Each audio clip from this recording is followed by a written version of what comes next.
Hola mundo, bienvenidos de nuevo a este curso de introducción a la programación. En este caso ya en el módulo 3 vamos a estar hablando de qué son los paradigmas de programación. Vamos a hacer una introducción breve sobre los tipos de paradigmas que podemos encontrar para luego sí introducirnos en lo que es la programación orientada a objetos, que es el paradigma que vamos a adoptar nosotros para continuar con este curso, y que bueno, es uno de los quizás más representativos a nivel volumen de trabajo que hay hoy en el mercado, ¿no es cierto? Así que bueno, vamos a ver qué es un paradigma en sí.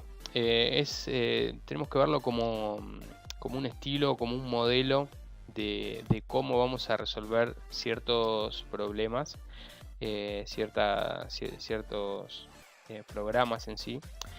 Y bueno, cada lenguaje de programación adopta, digamos, un tipo de un paradigma, un modelo de programación a seguir, uno o más. Van a ver que en muchos lenguajes, quizás en los de más alto nivel, podemos estar hablando de que se puede programar diferentes paradigmas, seguir diferentes paradigmas de programación. Pero bueno, en definitiva, un paradigma de programación es eso, un estilo eh, para, para desarrollar una forma a seguir, digamos, un modelo para resolver ciertos problemas. ¿Cuáles son los principales paradigmas? Bueno, se dividen básicamente en dos grandes ramas, que son la programación imperativa y la declarativa. Son dos tipos de paradigmas de programación, imperativa y declarativa. Acá podemos explayarnos mucho, podemos irnos por las ramas. Yo voy a optar por hacer una introducción muy básica porque realmente lo que me interesa es que sepan que existen otros paradigmas de programación y que la programación orientada a objetos es uno de estos paradigmas que por ahora no estamos viendo acá en el diagrama, pero que vamos a ver que toma cosas de ciertos paradigmas que vemos acá. En definitiva, la bifurcación esta principal de imperativo con declarativo, la diferencia principal es que cuando hablamos de algo imperativo es algo que nos dice el cómo, perdón, sí, el cómo, qué pasos hay que, hay que dar y hay que hacer para llegar a un cierto resultado. O sea, cuando tenemos quizás una receta, cuando vamos a hacer una torta, o alguna receta en particular, tenemos que seguir pasos específicos, digamos, un paso lleva al otro y probablemente si salteamos un paso o si mezclamos los pasos, primero uno y después el otro, seguramente algo termine mal en la receta. Es básicamente esto, se encarga de saber el cómo, el paso a paso, digamos, de lo que hay que hacer. En cambio, cuando hablamos de los paradigmas declarativos, hablamos de qué o cuál es la solución al problema. Ya directamente nos enfocamos en la solución al problema y no en el cómo, como veníamos haciendo en la parte imperativa. Que bueno, de hecho, lo que vinimos viendo hasta ahora es espero que se entienda que estamos más abocados a lo que es la programación imperativa. Cuando hablamos de diagramas de flujos, que vamos siguiendo ciertas instrucciones paso a paso, a modo cronológico, digamos, síncrono, bueno, puede ser síncrono o asíncrono, pero a modo cronológico, estamos hablando justamente de la primera que aparece acá, que es la programación estructurada, el paradigma estructurado, que justamente nos dice eso, que vamos a seguir ciertas instrucciones paso a paso y que bueno, en el medio también puede haber estructuras estructuras de control tanto repetitivos como de selección. Antes de irnos a los paradigmas en sí, para que interpreten un poquito esta diferencia, les voy a hacer un ejemplo bastante breve y espero que lo lleguen a entender. Cuando, por ejemplo, tenemos un problema el problema de llegar a casa desde cierto lugar, por ejemplo, de llegar a casa desde el trabajo. Nosotros, si estamos hablando en imperativo, lo que se nos va a ocurrir es, bueno, salgo del trabajo, salgo por la puerta, cruzo la vereda, me subo al auto, conduzco hasta la esquina, doblo a la izquierda, vuelvo a doblar a la derecha, 3 cuadras y estoy llegando a casa. Eso es un paso a paso, digamos, de cómo voy a llegar a mi casa desde el trabajo. En cambio, cuando estoy hablando de la programación declarativa, ya directamente el resultado es lo primero que nos aparece y nos dice, bueno, la dirección es la calle tanto, el número tanto. No le importa cómo vamos a llegar, si nos dice a lo que tenemos que llegar. Así a simple vista es bastante, nos va a parecer bastante abstracto y quizá bastante loco, pero tampoco quiero complicarlo, así que vamos a dejarlo ahí. Lo que sí, bueno, vamos a empezar por la parte declarativa. Entonces, fíjense que tenemos programación lógica y programación funcional como los dos grandes paradigmas que surgen de la programación declarativa. La programación lógica es básicamente lo que venimos haciendo, lo tenemos bastante fresco porque cuando trabajamos con lo que es lógica y inferencias lógicas, es básicamente de esa forma como se deciden cosas para programar, digamos. Es un paradigma que se basa en la lógica de primer orden, o sea, en lo más básico que nosotros vimos, y que, bueno, pues planteando diferentes y resolviendo diferentes inferencias, vamos a llegar al resultado que está esperando el programa. Y la programación funcional es otro tipo de programación declarativa, pero bueno, básicamente se basa en lo que son funciones en sí. Tenemos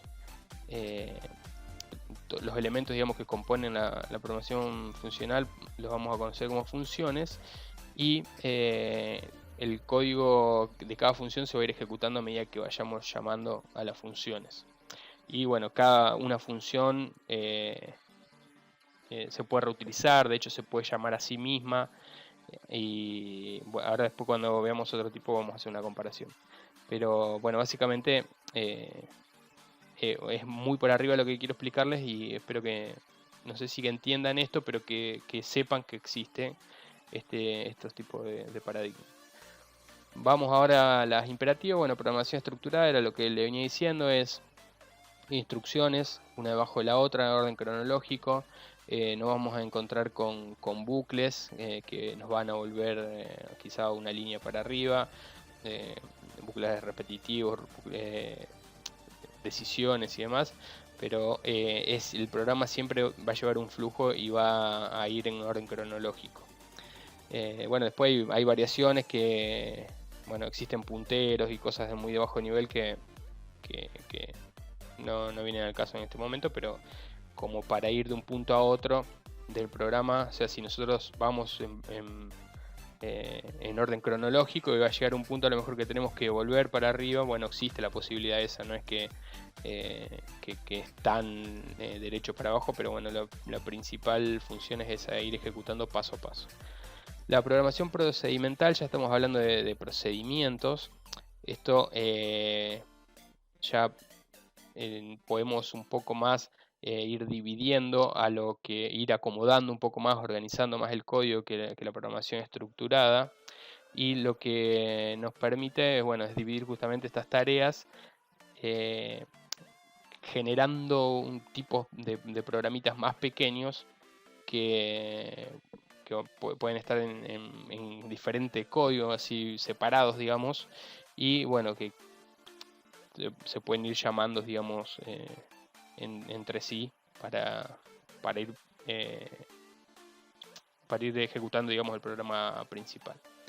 Y la programación modular, lo último que vamos a ver de la programación imperativa, esto ya como que se encapsula un poco más, y un módulo va a ser algo que cumpla una función específica, que por separado seguramente tenga algún dato de entrada y otros de salida, pero por separado es muy probable que no satisfaga ninguna necesidad del programa, sino que se programan los módulos separados y después se conectan entre sí para llegar a una función particular final. Ahora, un módulo sí lo podemos llegar a reutilizar si está bien programado y no está bastante abstracto, lo podemos llegar a reutilizar para otra cosa. A lo mejor si tenemos un módulo que lo que hace es, por decir un ejemplo bastante básico, calcular si el número es par o impar, eso lo podemos tener modularizado y lo podemos reutilizar todas las veces que se nos requiera, digamos, esa funcionalidad. Esto es lo único que quiero que sepan por ahora de los paradigmas de programación, que existen, una introducción muy básica, muy vaga de los tipos de programación. Y ahora sí nos vamos a adentrar a lo que es la programación orientada a objetos, que, bueno, esto por ahí lo van a ver así escrito, que es la sigla, o al revés, con doble OIP, que es la sigla en inglés, que es otro tipo de paradigma de programación que si bien no se deriva directamente de ninguno de los anteriores, puede que encontremos algunas cosas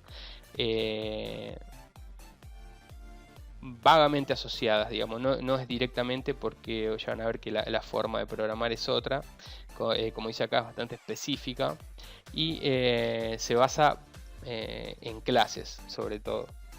Las clases, una clase es una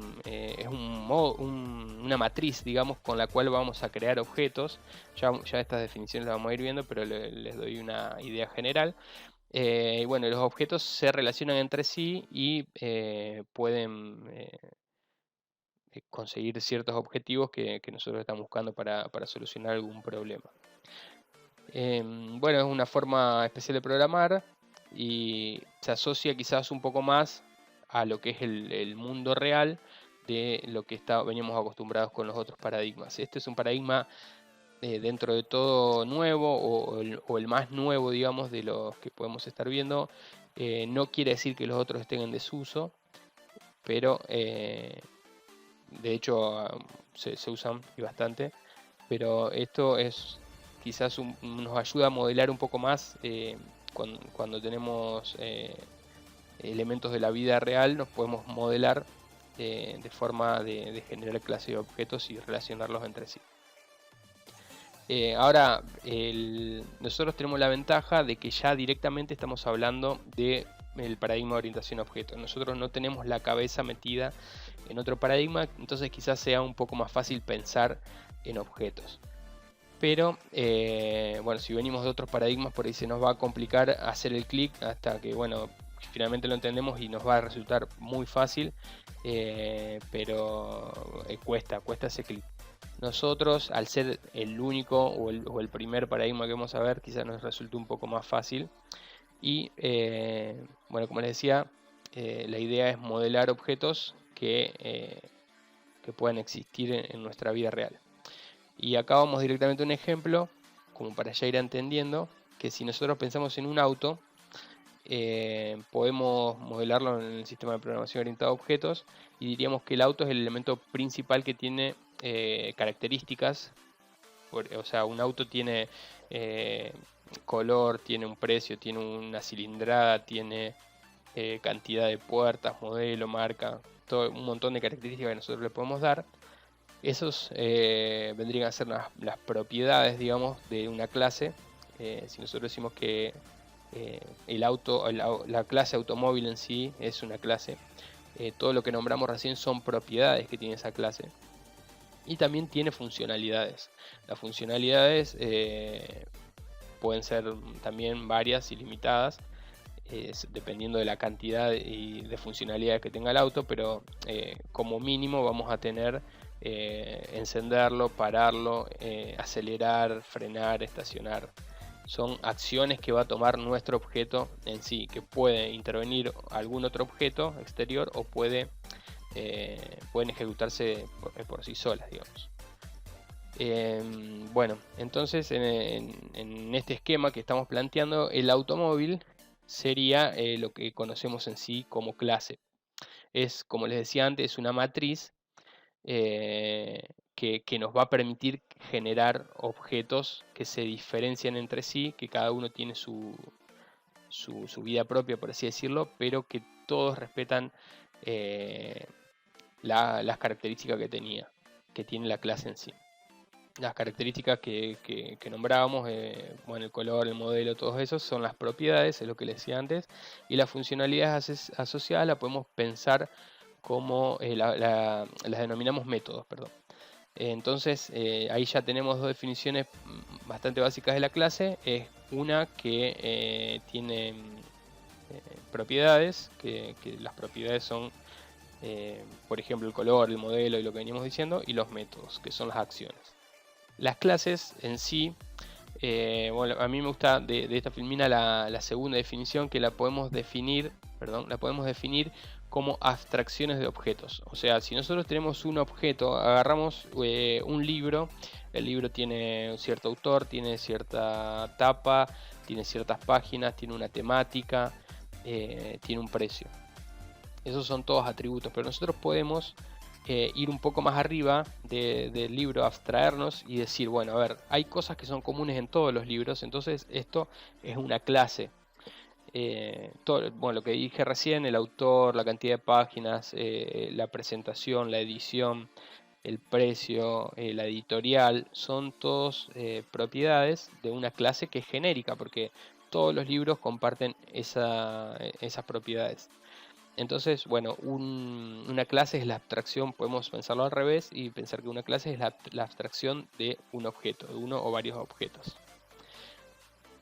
Entonces, bueno, en base a eso podemos también inferir que un objeto es una definición de una clase o una instancia de una clase. Bueno, repetimos un poco propiedades en clases. Las propiedades o atributos son las características de los objetos.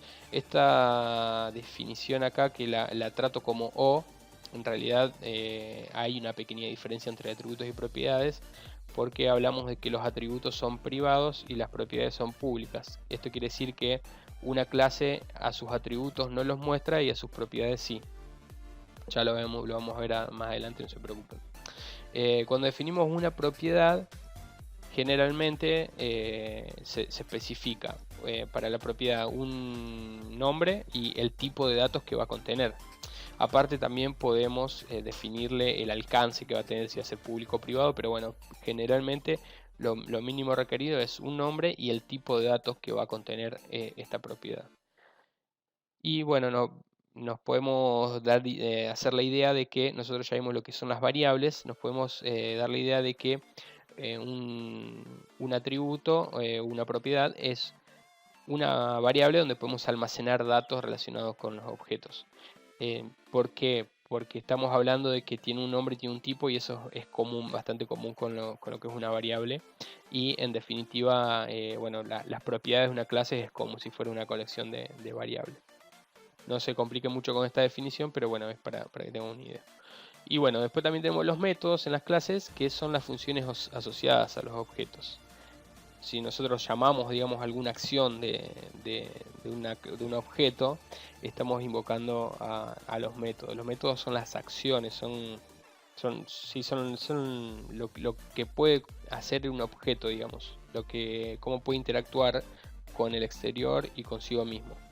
Y haciendo un paralelismo, antes decíamos que las propiedades son como variables, entonces ahora los métodos son como funciones, pero que están asociadas íntimamente al objeto. Otra vez la definición de objetos, que esto es totalmente intencional, digamos, quiero que les quede, que tanto la definición de clase como de objeto, otra vez venimos a decir que los objetos son ejemplares de una clase. ¿Qué quiere decir esto? Que un objeto es una creación de una clase, digamos. Nosotros tenemos que tomar la clase como una matriz o como un diseño que van a tomar todos los objetos que dependan de ello. Entonces, cuando creamos un ejemplar de una clase, que vendría a ser un objeto, estamos haciendo una instancia de ese objeto. Se llama así, digamos, se le dice así, estamos instanciando una clase, digamos. Una clase, cuando instanciamos un objeto, creamos un objeto con la particularidad que tenía esa clase. Y bueno, acá vemos cómo en C# podemos crear una clase. La idea es esta, la sintaxis es esta. Primero vamos a decir, yo quiero que hagamos memoria de cómo se define una variable. Una variable, si nosotros definimos una variable, le vamos a decir el tipo, y le vamos a dar un nombre. Y bueno, si queremos inicializarla, le decimos igual a tal cosa. Cuando generamos una clase es bastante similar. Lo que pasa es que ahora el tipo va a ser la clase en sí. Nosotros vamos a generar un objeto de este tipo, de esta clase. Entonces sigue un poco una lógica. Nosotros vamos a generar este objeto que se llama mi automóvil y va a ser del tipo automóvil, y para inicializarlo le decimos igual a new automóvil. Este new es una palabra reservada que quiere decir que bueno, mi automóvil va a ser un nuevo automóvil. En este momento terminamos de generar un objeto que todavía no tiene ningún tipo de contenido, es un objeto nulo, pero que sí sabemos que tiene las características de un automóvil. Bueno, mensajes entre objetos, ya lo que veníamos diciendo es que es la llamada a un método en sí, y cuando queremos que el objeto reaccione o que dos objetos se comuniquen entre sí, acudimos a estos métodos. Por ejemplo, cuando a un auto le decimos que se ponga en marcha, o sea, cuando giramos la llave, le estamos pasando un mensaje de alguna forma, le estamos diciendo que se ponga en marcha. Entonces ahí estamos llamando a un objeto en sí. Y para mandar un mensaje, simplemente nosotros ya tenemos definida la clase. En la clase están los métodos que corresponden a esa clase. Cuando instanciamos un objeto para acceder a ese método, simplemente ponemos la clase y un punto. Bueno, acá me quedó al revés. Esta sería la definición. Mi automóvil punto ponerse en marcha sería el método. Entonces vemos lo que dice acá, utilizamos el operador punto seguido del método que vamos a invocar y los paréntesis. Mi automóvil punto ponerse en marcha y paréntesis. Estos paréntesis están vacíos porque no estamos recibiendo ningún dato de entrada a esa función, a ese método. Pero si nosotros necesitaríamos pasarle algo, en ese momento vamos a estar aquí adentro entre los parámetros pasándole lo que estaría esperando, digamos, las funciones. Bueno, ahora vamos a ver estados en objetos. Ignoren esto de acá abajo. Estados en objetos: cuando tenemos un objeto, sus propiedades toman valores. Esto quiere decir que cada propiedad puede tener un valor diferente. De hecho, dos objetos nunca van a ser iguales porque no tendrían motivo de existir, digamos, dos objetos iguales. De hecho, si podemos tener dos autos totalmente iguales, pero en algo van a variar en su identidad en sí. Dos autos pueden ser idénticos, pero el número de chasis y el número de motor son diferentes. En eso varían. De hecho, si querés, lo podemos también llevar a lo que es la patente. No pueden tener dos autos la misma patente, como dos personas no podrían tener el mismo DNI. Y bueno, a cada cosa le podemos generar un identificador que sea único para cada objeto.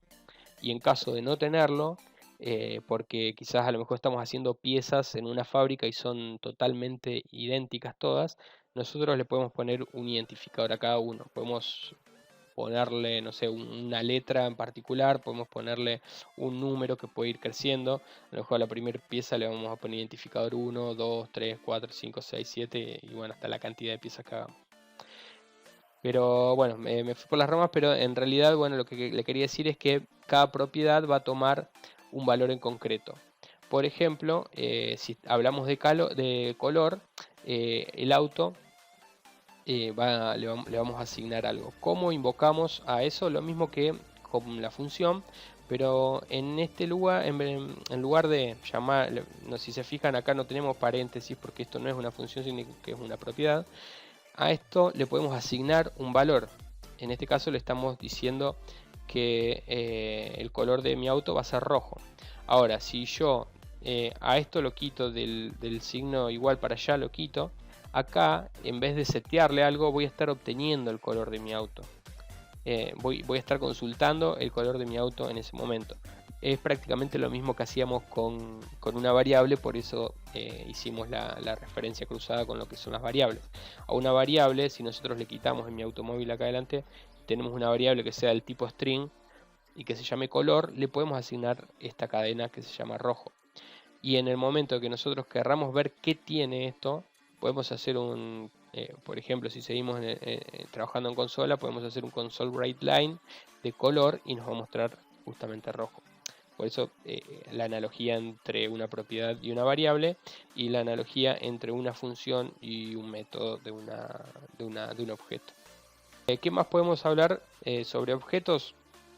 Un montón de cosas. La programación orientada a objetos es muy amplia, tiene definiciones que son muy específicas y otras no tanto, pero bueno, lo que vimos hasta ahora es la definición básica de lo que es la programación orientada a objetos, que justamente son los objetos con las clases. Existen muchas más definiciones, como les decía, entre las cuales vale nombrar. Yo no quiero complicarlos ahora, pero quiero que sepan que existen, por lo menos que existen el encapsulamiento, la herencia y el polimorfismo.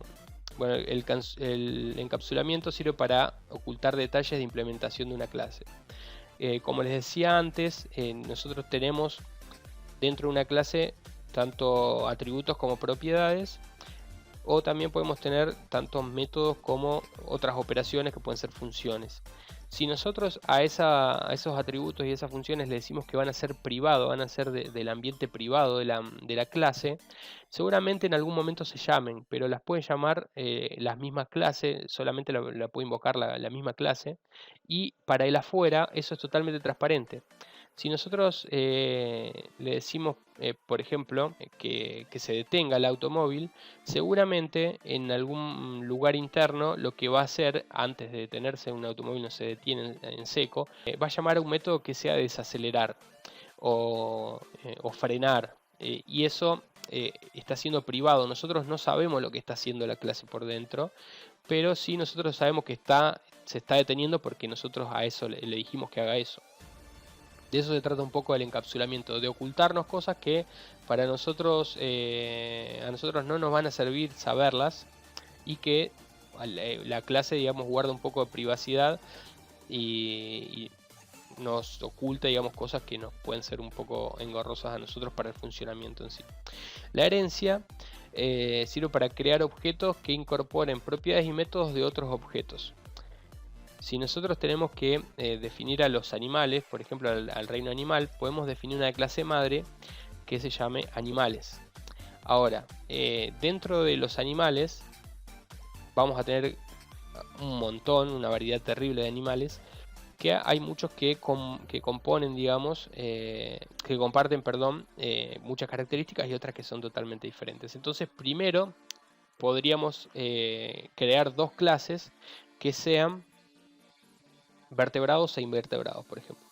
Ahora, la clase animales van a tener propiedades que son comunes para los dos, tanto para los vertebrados y para los invertebrados. Entonces esas cosas las definimos ahí, en la clase animales. Que, bueno, ahora no se me ocurren, pero quizás podemos decir que pertenecen al reino animal, ya es una de las condiciones, y pueden tener también diferentes, o que son seres vivos, y pueden tener diferentes acciones comunes también que podemos heredar. Ahora, cuando tenemos las dos clases hijos, vertebrados e invertebrados, ya estamos hablando de cosas totalmente diferentes, porque uno tiene columna vertebral y huesos, y la otra rama no. Entonces ya son diferentes las cosas también que pueden hacer, y ahí hay diferentes acciones. Esas son particulares para cada una de las especies, digamos, de la bifurcación esta del reino animal, pero que son bastantes, que siguen teniendo cosas en común, o sea, son animales. Entonces podemos decir que los vertebrados heredan de los animales, y que los invertebrados heredan de los animales también. Esto después más adelante lo vamos a ver con algún ejemplo, pero bueno, es como para que tengan una idea. Y el polimorfismo nos sirve para tener, por ejemplo, definidos objetos de una misma clase que responden a un mensaje de diferente forma dependiendo de los parámetros o de las cosas que le pasemos al método. ¿Recuerdan que cuando les decía que abríamos y cerrábamos paréntesis sin pasarle nada es porque no le estamos pasando ningún método, ni ningún parámetro? Si nosotros le pasamos algún parámetro, puede llegar a tener, me puede llegar a reaccionar de una forma totalmente distinta a que si no le pasamos ningún parámetro. Eso es una forma de tener definida una sola vez un método, pero que puede reaccionar de diferentes formas dependiendo de lo que nosotros le pasemos, y de eso se trata un poco el polimorfismo a grandes rasgos.